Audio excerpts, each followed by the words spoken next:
नमस्कार मंडळी, श्री स्वामी समर्थ. एका रात्री चमत्कार होणार अशा काहीही गोष्टी घडत नसतात. त्यासाठी संयम, श्रद्धा आणि विश्वास, त्याचबरोबर सेवेमध्ये सातत्य असणं गरजेचं आहे.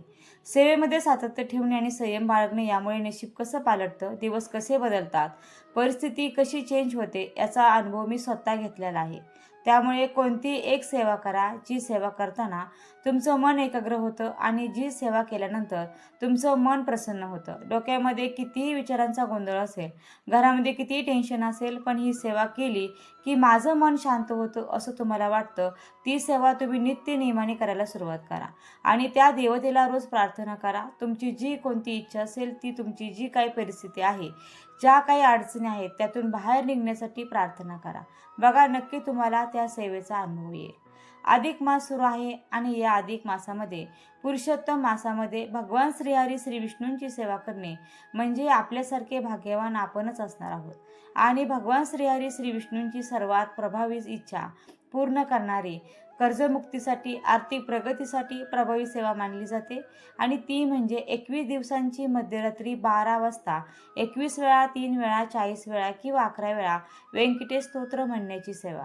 या व्हिडिओमध्ये अतिशय साध्या व सोप्या पद्धतीने व्यंकटेश स्तोत्राची सेवा कशी करायची हे मी तुमच्यासोबत शेअर करणार आहे.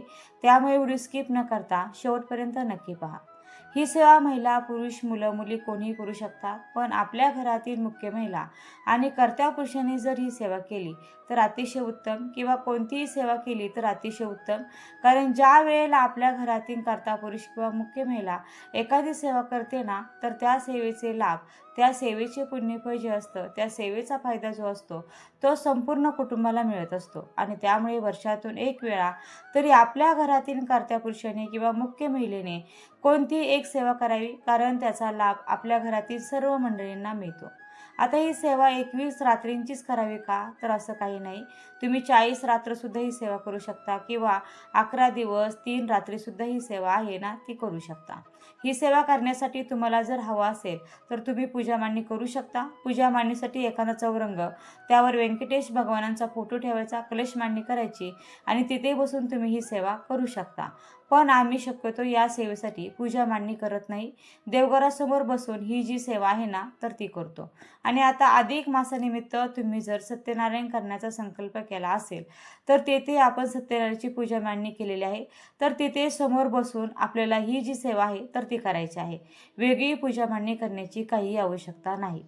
आता ही सेवा करताना रात्री आपल्याला 12च्या अगोदर स्नान करायचं आहे आणि त्यानंतर सेवा करण्यासाठी बसायचं आहे. भलेही आपण रोज सकाळी स्नान करतो, पण त्यानंतर आपण ऑफिसला जातो, ड्युटीवर जातो, तुमचा व्यवसाय असेल तर तिथे तुम्ही जाता. जर आपण हाऊसवाईफ असाल तर आपण भाजी घेण्यासाठी जातो, मुलांना आणण्यासाठी जातो. आणि मग काय होतं की बाहेर आपण जातो येतो, बऱ्याच लोकांना स्पर्श होतो, कोणाच्या घरी सुतक चालू असतं, कोणाला पिरियड आलेले असतात. आणि स्नान केल्यानंतर काय होतं, आपल्या शरीरासोबतच आपल्या मनाचीही शुद्धी होते. आणि त्यामुळे मध्यरात्री 12 वाजता सेवा करताना आपलं मन एकाग्र होतं आणि म्हणून आपल्याला स्नान करायचं असतं. आता स्नान झाल्यानंतर बसण्यासाठी तुमच्याकडे जे आसन असेल तर ते आसन तुम्हाला ही सेवा करताना घ्यायचं आहे.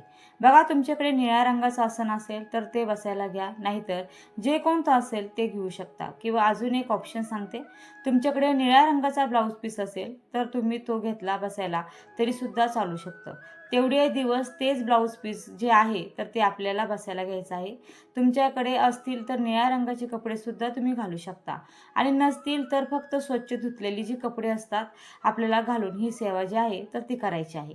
देवघरासमोर बसायचं किंवा जेथे पूजा मांडणी केलेली आहे तेथे, किंवा सत्यनारायण पूजा मांडणी केलेली आहे तेथे समोर बसायचं.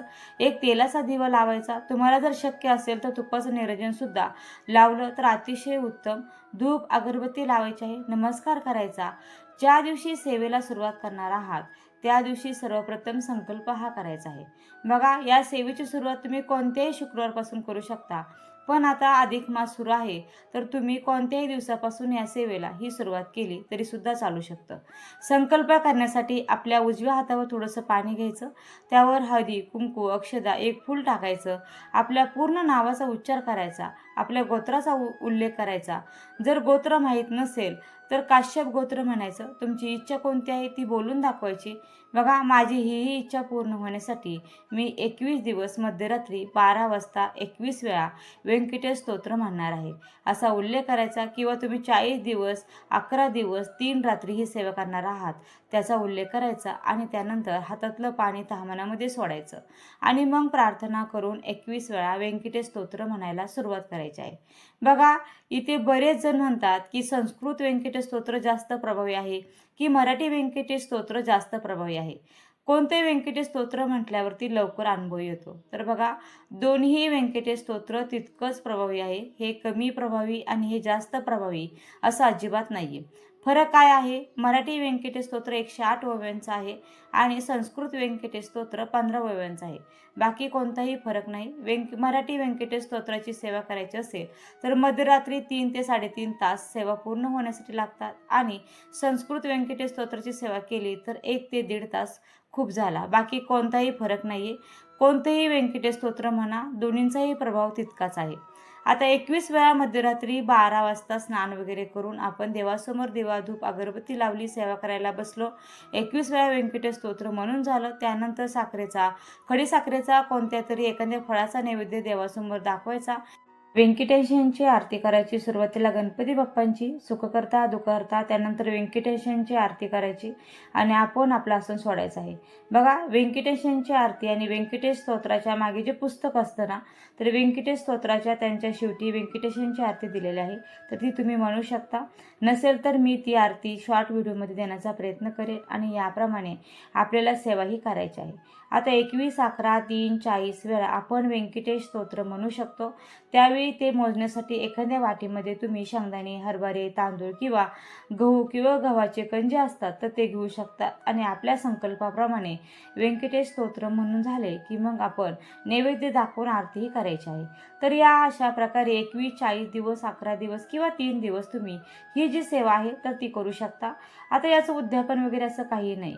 शेवटच्या दिवशी मध्यरात्री 12 वाजता सेम जसं आपण रोज 21 वेळा व्यंकटेश स्तोत्र म्हटलं त्याचप्रमाणे व्यंकटेश स्तोत्र म्हणायचं आणि मग काहीतरी गोड पदार्थ बनवायचा. शेवटच्या दिवशी शिरा असेल, खिचडी असेल किंवा काहीतरी गोड पदार्थ बनवायचा आणि त्याचा नैवेद्य दाखवायचा. आणि तुम्हाला शक्य झालं तर मग शेवटच्या दिवशी तुम्ही काय करू शकता, तुमच्याकडे येत असतील तर एखादं जोडपं बोलवायचं, त्यांना जेवू घालायचं किंवा एखादी गुरुजी वगैरे बोलवायचे, त्यांना जेवू घालायचं. आणि हेही शक्य नसेल तर शिदा काढायचा आणि त्या शिद्याचं पूजन करायचं आणि तो जो शिदा आहे एखाद्या गरजू व्यक्तीला द्यायचा किंवा एखाद्या गुरुजींना द्यायचा. किंवा हेही शक्य नसेल तर तुमच्या घराच्या आजूबाजूला एखादं मंदिर असेल तर त्या मंदिरामध्ये अर्पण करून यायचा. त्या शिद्यावर यथाशक्ती तुम्हाला जी काही दक्षिणा द्यायची आहे ती ठेवायची आणि ती अर्पण करायची आहे.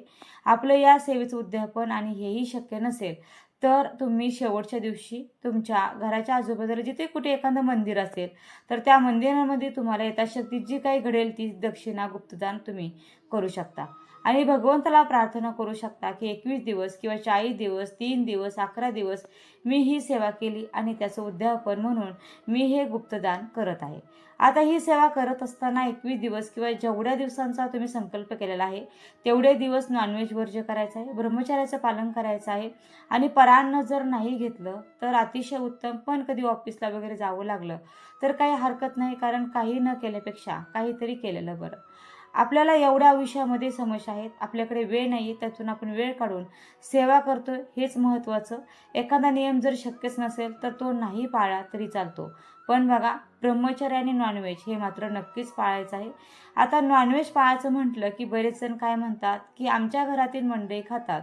तर बघा, तुमच्या घरातील मंडळींनी खाल्लं तर खाऊ द्या, पण तुम्ही मात्र खाऊ नका आणि तुम्ही नॉनव्हेज बनवू नका, कारण नॉनव्हेज बनवून मग परत सेवा करू नका. पण या सेवेमध्ये आपल्याला रात्री स्नान करून ही सेवा करायची आहे, त्यामुळे तुम्हाला तोही प्रश्न राहणार नाही. बघा, अतिशय साध्या सोप्या पद्धतीने ही सेवा कशी करावी तुमच्यासोबत शेअर केलेली आहे. तर नक्कीच या या अधिक मासामध्ये कमीत कमी 3 रात्री तरी किंवा 11 रात्री तरी मध्यरात्री 12 वाजता ही व्यंकटेश स्तोत्राची सेवा करण्याचा तुम्ही नक्कीच प्रयत्न करावा. व्हिडिओ आवडला असेल तर व्हिडिओला नक्की लाईक करा, शेअर करा आणि चॅनलला सबस्क्राईब करायला मात्र अजिबात विसरू नका. व्हिडिओ शेवटपर्यंत पाहिल्याबद्दल अगदी मनापासून तुमची खूप खूप आभारी आहे. धन्यवाद. श्री स्वामी समर्थ. जय जय स्वामी समर्थ. रामकृष्ण हरी. जय जय रामकृष्ण हरी. ओम नमो भगवते वासुदेवाय नमः.